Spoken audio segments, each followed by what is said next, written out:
Welcome back to a discussion of the 5-paragraph essay. Today, we're going to be talking about evidence and commentary, the heart of actually executing your essay, as opposed to thinking at the top level, what am I writing about? I want to start with a famous quote that you've probably heard of before. Mike Tyson once said, "Everyone has a plan until they get punched in the face." Now, I've only been punched in the face once, but that was enough for me to understand that Mr. Tyson knows what he's talking about. In our case, we've just talked about the plan aspect of the paper.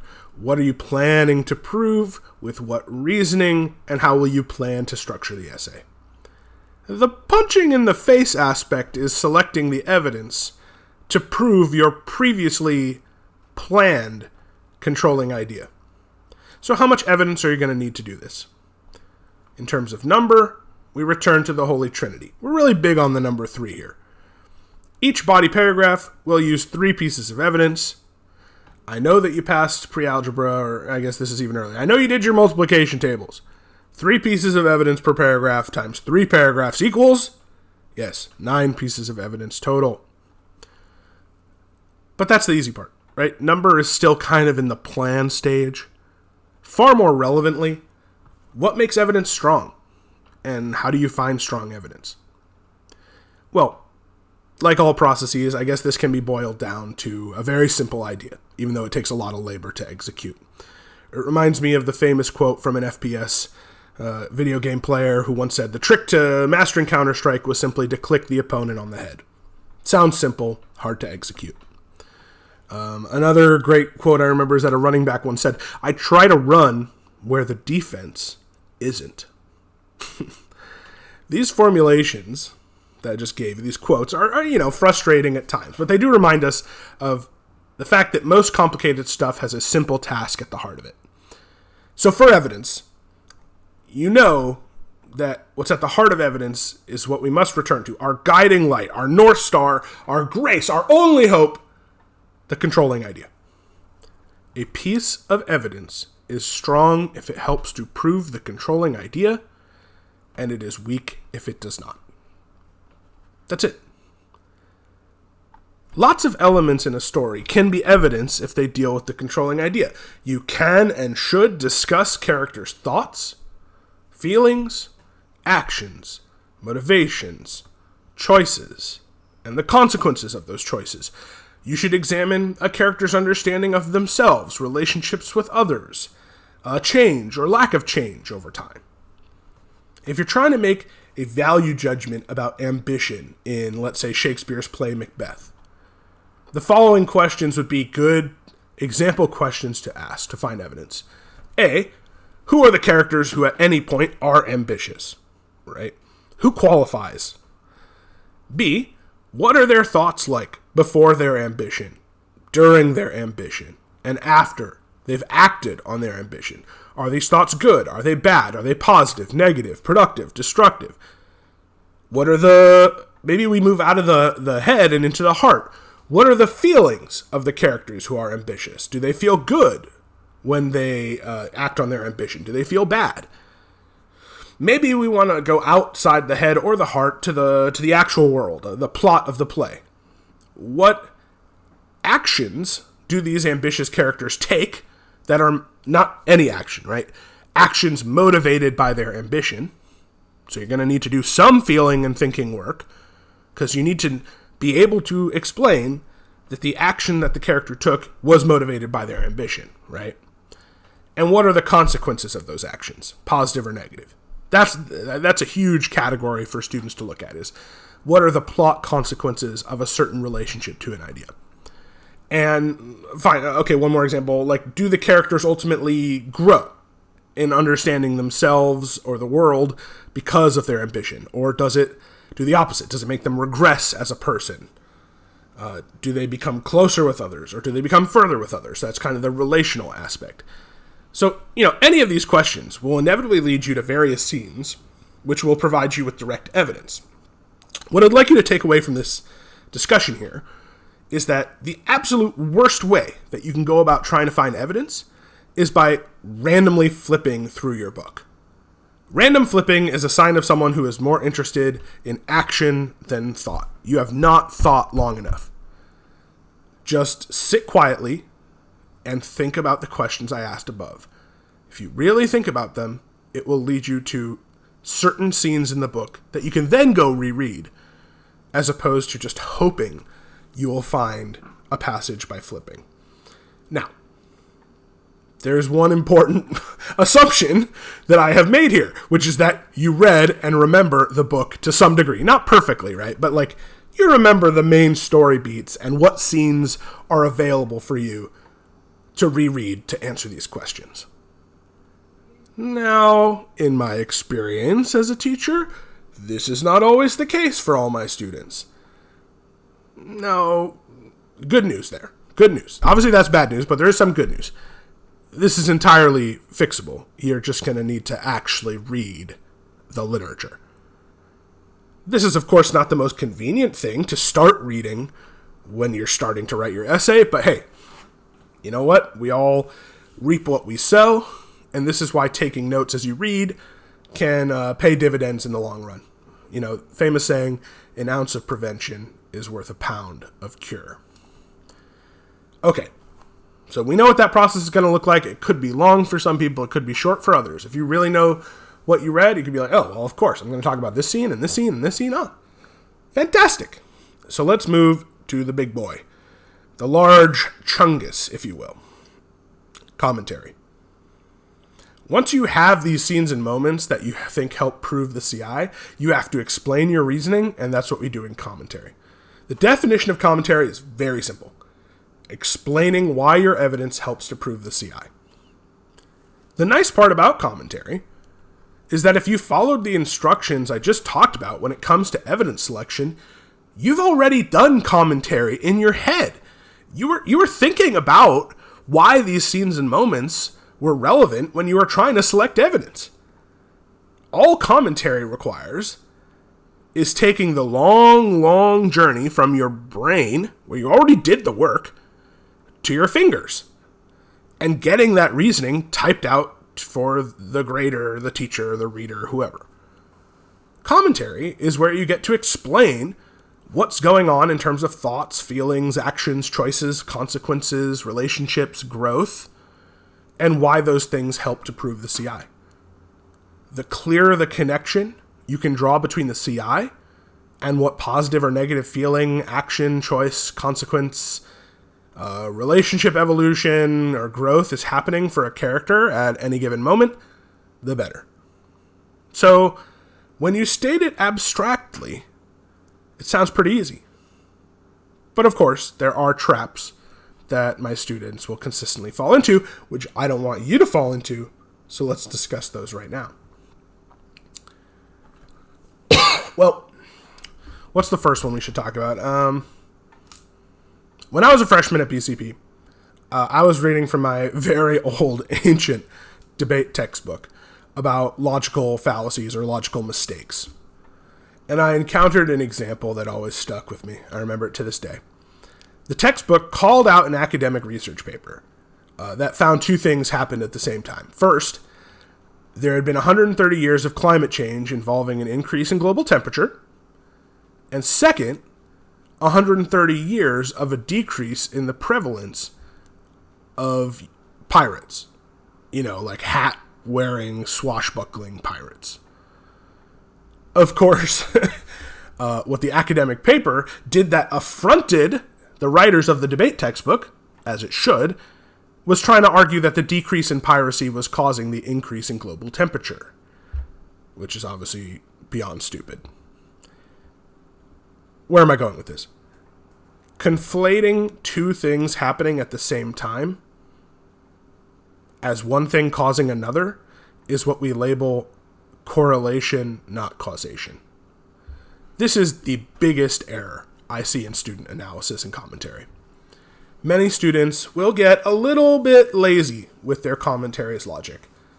Students will tend to assert that a character is motivated by X, and then proceed to claim that X is the motivation for anything and everything that character does.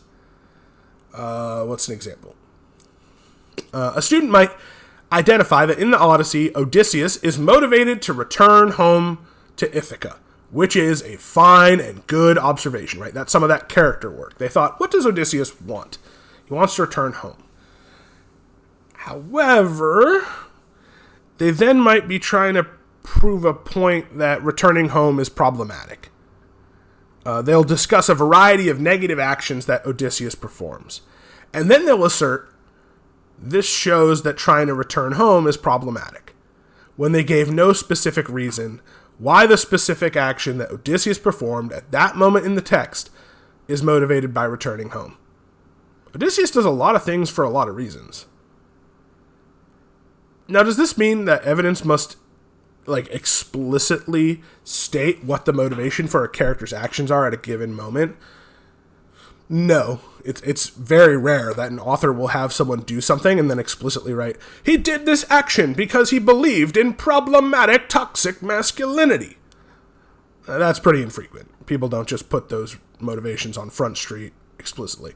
However, it's part of good analysis to explain the emotions, feelings, psychology, and context that help justify that an action is motivated or related to a particular mindset or idea. You're going to have to explain that there's a reasoning, even if that's what commentary does. Even if an author does not explicitly tell you the reasoning in the quote out loud.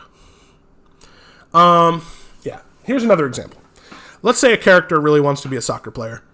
They work hard, they exercise, they study, which are really good things to do. Maybe you want to make a value judgment about aspiring to be a soccer player being good. And let's say that there's a scene in the same work where the same character goes to a homeless shelter and volunteers. Okay, that's a good thing to do. I am pro-volunteering, pro-service.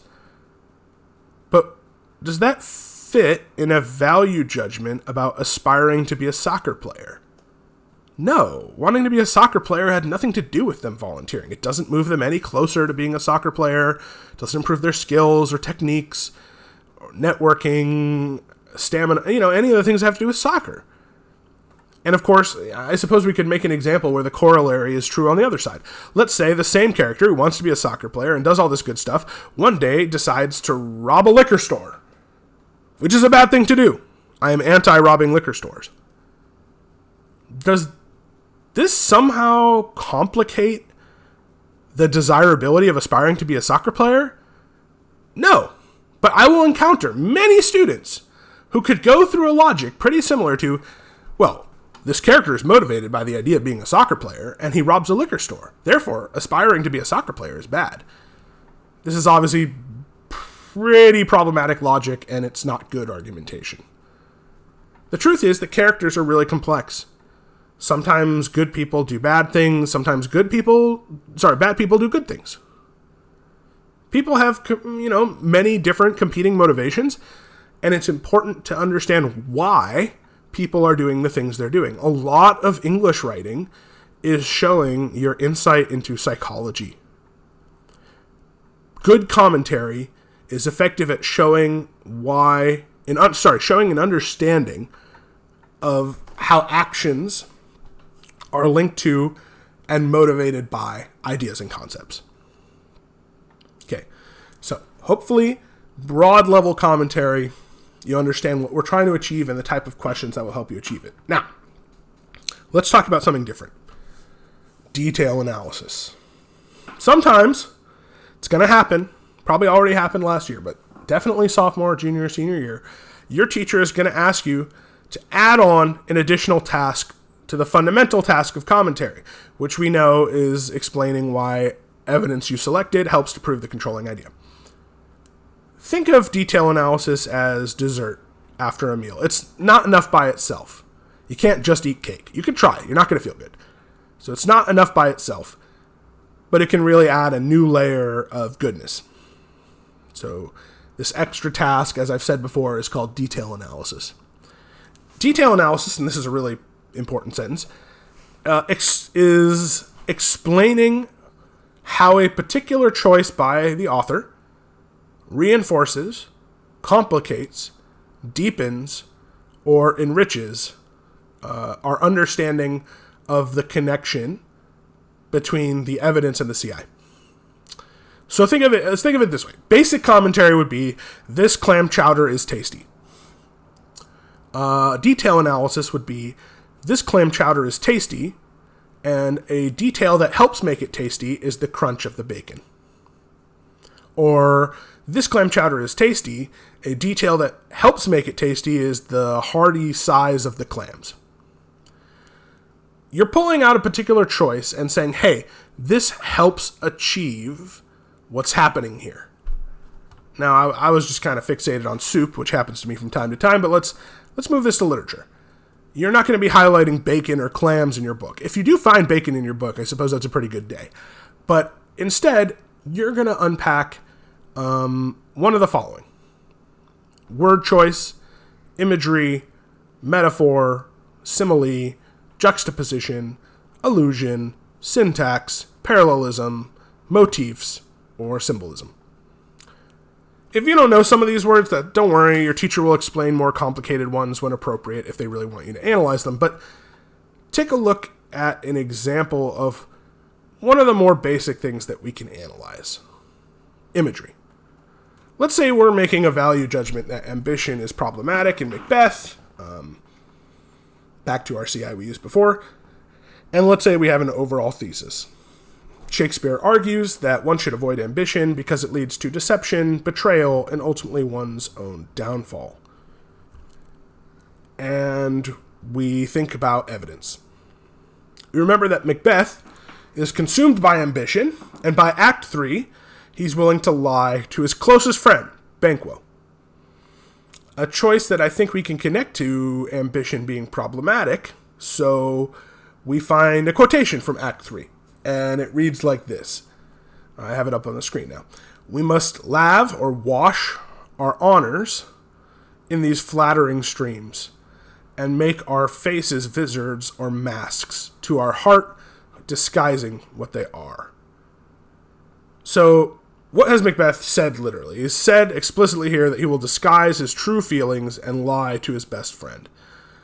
So let's do some commentary on why that helps our argument. Let's do a quick lead-in.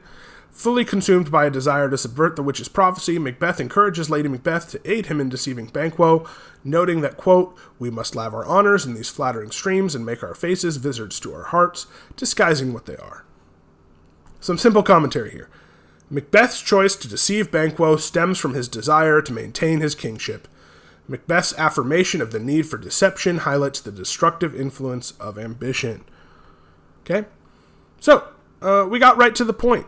We identify a character choice in the evidence and we connect it to our CI. So, how would this change if we decided to do some detail analysis? What could we do? What details jump out to us? What if we unpacked the role of the image here of the mask or the vizard? Well, the first part would be exactly the same. I won't read it out loud again, but you can see here, we would write our commentary exactly the same way as we did above. And then we would add how Shakespeare is using the image of the mask to help make his point. So we might say something like, Shakespeare reinforces Macbeth's decision to embrace deception through Macbeth's description of his face as a vizard or mask. Just as a mask hides the truth visually, so too does Macbeth's deception hide the truth of his ambition and loss of morality. Your teacher is going to let you know how frequently they expect you to go the extra mile and do some detail analysis, but it should always happen some of the time, right? No paper you write should have 0 instances of this. You should always be taking some time to show off. Show off how closely you're paying attention to how the author is making their magic happen. Detail analysis shows you not only what the author is doing, which is what commentary does, but how the author is doing it. It's a deeper level of analysis that can really impress your reader and your teacher if done well. Now there's a pretty important word there, if done well. What are the pitfalls that I frequently see when it comes to detail analysis? Well, whenever I think of this, I'm reminded of a great clip from Family Guy. Family Guy is not a perfect show, but at its peak, it had some funny gags. And There's a gag where Peter Griffin is Moses, reading the Ten Commandments before he leads the Israelites out of Egypt via a long walk through the desert, right? Long time. So he's reading them, and commandment number 4 is, when we pass a billboard, please don't just read it out loud. And of course, the clip immediately shows the Israelites not obeying this commandment, right? They see a billboard and they're like, hey, 20% off on honey, 90 miles down the road.